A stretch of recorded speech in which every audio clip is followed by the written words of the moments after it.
What if we have polyatomic ions? Okay, so polyatomic ions, let me get another little shot here. Let me pause this. Okay, so I went and got that image. So I just want to, so this is the bottom half of that page I gave you yesterday attached to your document.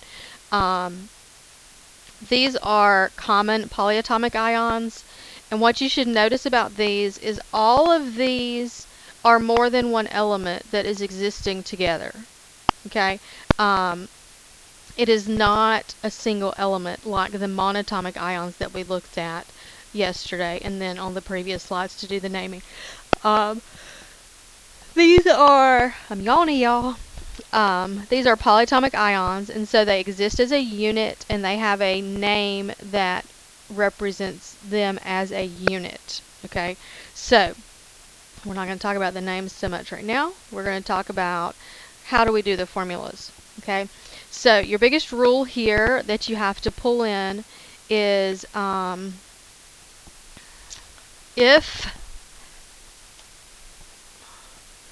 if a number is crossed down,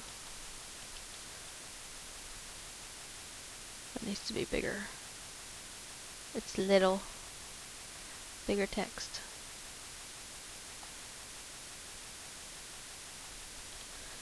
To a polyatomic ion, and then it made little letters again. If a number is crossed down to a polyatomic ion, parentheses must be added. Show that there are multiple of the ion and not just a part of it. Okay? So, get my pen back.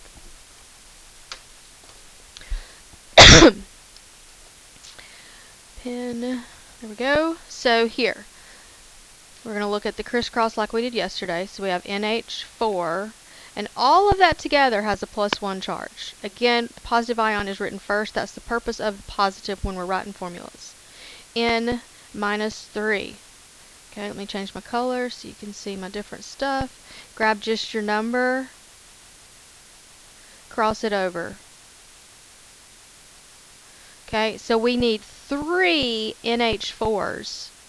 Okay, so this is where this rule comes in. You have to put NH4 in parentheses, add the 3, and then write the N.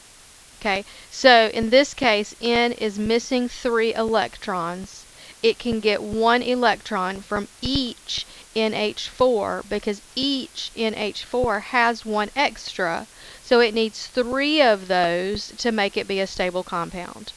Okay, so this is NH4, 3, N.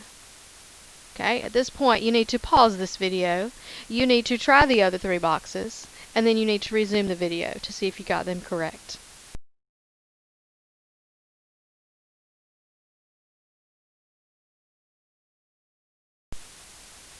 Go ahead.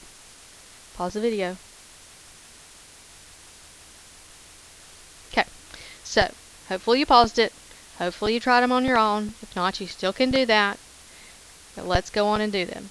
Okay, so then we have, keep this consistent, NH4 +1, OH -1.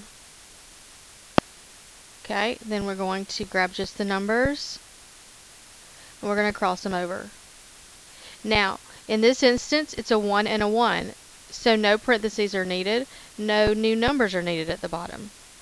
Okay, so it's just NH4OH.